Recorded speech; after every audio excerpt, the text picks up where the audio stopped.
профессор Чингиз Шашкинакаевич. соҳаи тандурустӣ яке аз соҳаҳои афзалиятноки ҷомеа буда аз тарафи ҳукумати кишвар барои беҳбуд бахшидани фаъолияти кормандони ин соҳа мунтазам тадбирҳо андешида мешавад. дар конференсзолори китобхона ва осорхонаи марказии шаҳри Турсунзода семинар-машварати омӯзишӣ вобаста ба бемориҳои асаб, стунмуҳра ва ҳаромағз баргузор гардид. зимни ин семинар профессор, доктори илмҳои тиб, президенти Ассотсиатсияи Авроосиё, директори маркази омӯзишии нейроҷарроҳӣ Шашкин Чингиз Сакаевич аз ҷумҳурии Қазоқистон барои табибони шаҳри Турсунзода ва беморон доир ба ташхис, табобат ва ҷарроҳии узвҳои инсон аз қабили стунмуҳра, ҳаромағз ва системаи асаб маълумот пешниҳод намуд. Мы проводим абляцию корешка ганглиона, газового узла. Вы знаете, в полости черепа первый, второй, третий нерв собирается, ветви тройничного нерва собираются в ганглион и уходят в корешком ствол головного мозга. Так вот, что мы делаем? Мы через лицо, используя специальный нейрогенератор, который генерирует электрический ток, и с помощью электрического тока мы добиваемся высокой температуры на электроде. Мы вводим иглу с помощью рентгена, через форамен овальное отверстие, мы заводим электрод, иглу в ганглион.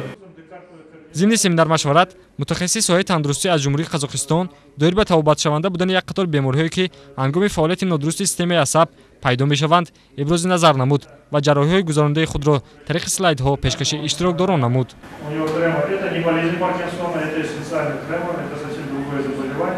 бояд зикр намуд ки семинар-машварати мазкур ки барои пешрафти соҳаи тандурустӣ дар кишвар ва хусусан шаҳри Турсунзода пешбинӣ шуда буд, бо дастгирии нейроҷарроҳ, иштирокчии чандин конгрессҳои байналмилалӣ Маҳмадалӣ Назаров роҳандозӣ гардид. дар рафти семинари мазкур ҳозирин аз маълумот ва наворҳои пешниҳоднамудаи нейроҷарроҳ Шашкин Чингиз Сакаевич таъссуроти нек бардоштанд ва доир ба табобати бемориҳои гуногун суолҳои худро пешниҳод сохтанд. баъд аз фарҷоми семинар-машварат мутахассиси хориҷӣ оид ба соҳаи тандурустӣ Шашкин Чингиз Сакаевич ба маркази ташхиси табобатии Умеди Шифо ташриф оварда як қатор беморонро қабул намуд ва ба онҳо доир ба беҳтар намудани саломатиашон маслиҳатҳои муфид дод. Маҳмадалӣ Назаров, нейроҷарроҳ, мақсади баргузории семинар-машварати омӯзиширо ба таври зайл баён кард. дар осорхонаи марказии шаҳри Турсунзода мо конференсия ташкил карда шудем. барои ин аз ҷумҳури Қозоқистон профессор Шашкин Чингиз Сакаевичро мо таклиф кардем. аз ин ният чи имрӯзанги рӯзба дар ҷумҳурияти мо ба бемориҳое ки амин эпилепсия яъне сархати гирифтор шудагӣ, бемори паркинсонизм, бо бемориҳое ки мана фалаҷ серебрали кӯдакона, стомохра, ин бемориҳо ба мо беход бисёр ин майби гурӯҳи ташкил мекунад. ҳамин ба пешрафти давлатҳо ба имрӯзанги рӯзба роҳи амалиёти ҷарроҳии қатъи беморҳо табобат мекунад. мо чанд давлатҳо қатъи қариб 10-12 давлат қатъи имрӯзанги рӯзба ҳамкорӣ дорем. ният халқи худамон ба кӯмак кардан. мана имрӯзанги ташрифи муҳтарам профессор Шашкин Чингиз Сакаевичам ҳамин амалиёти ҷарроҳии ҷумҳури худамон ба шаҳри худамон ба шӯъбаи ҷарроҳии ба роҳ мондан. ин беморҳо ба агар амалиёти ҷарроҳии қатъи майнаи сар ба харомағз ба периферийни нервии система багар гузарон, ин бемориҳо тахминан 1-1.5 моҳ роҳ мондан мумкин ин бемориҳо. воқеан соҳаи тандурустӣ дар натиҷаи ҳамкории тарафайн бо давлатҳои хориҷа пеш меравад ва мақсади нейроҷарроҳ Маҳмадалӣ Назаров низ рушд додани ин соҳаи муҳим дар кишвар мебошад. дар рӯзи дуввуми сафар мутахассиси варзидаи қазоқистонӣ Шашкин Чингиз Сакаевич дар якҷоягӣ бо нейроҷарроҳ Маҳмадалӣ Назаров дар шӯъбаи ҷарроҳиҳои асаб ва маҷрӯҳии умумии беморхонаи марказии шаҳри Турсунзода беш аз 300 нафар беморонро ба таври ройгон қабул намуда барои табобат ва ҷарроҳии саривақтӣ як зумра маъюбони гурӯҳи дуюм маслиҳатҳо доданд. Операция на спинном мозге, да, для того, чтобы на корешках, для того, чтобы расслабить спастику. Просто я хотел попросить вас, чтобы вы перевели. Для того, чтобы уменьшить тонус, но потом нужна реабилитация активная, 3-6 месяцев, чтобы этот тонус вернулся обратно, но уже не норма тонус вернулся, гипертонус, а норма. Сейчас у него гипертонус. Мы переводим его в гипотонус, затем после операции он в гипотонии, но затем мы его с помощью реабилитации должны вернуть его в норму тонус.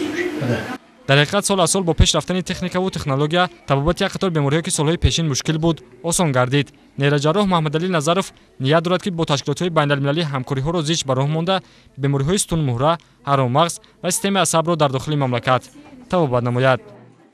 برای پیشرفت ساخت تندرستی جمهوری تاجیکستان به من چندین کنگره ها به اشتراک کردم. قریب از 20 بسیار دولت ها به رفتم. قریب 35-40 کنگره جهانی به بین الملل به اشتراک کردم. نیت اکن کمند ما به قریب 2000 علمای جهان. من میخواهم جمهوری خودمان با یاری همین انسان قطعی نازکترین جراحی، نه فقط ساخت نیره جراحی، به این جراحی کوکشکم باشدم، ترکل نخروگی باشدم، دیگر چیزهای همین نازکترین اپراسیون جمهوری خودمان به راه ماندن. کلینیک شخصی امید شفا دارم. نیت همین جای بهم پول پروفیل نخروگیه، جراحی همه ساختوی من تشکیل کردنی. برای همین تکنولوژی همین حاضر زمان اگر چیز کنیم این ساخت پیش با مانده ممکن. وخای نیره‌جراح محمدعلی نظروف یک از متخصصان صاحب تجربه نه تنها در مقیاس کشور بلکه در خارج مملکت به حساب می‌رود. او نیت دارد که تجهیزات معاصر طبی را از کشورهای پیشرفته به جمهوری تاجیکستان وارد کرده جراحی‌های وزنین را در وطن عزیزمان گذراند و در این راستا برای ساکنان جمهوری سبکی‌ها پیش آورد. هدف اصلی دعوت متخصصان خارجی از جمله قزاقستانی تجربه آموزی متخصصان جهانی کشور بوده، من بعد نیز از طرف طبیب محمدعلی نظروف راه اندازی کرده می‌شود.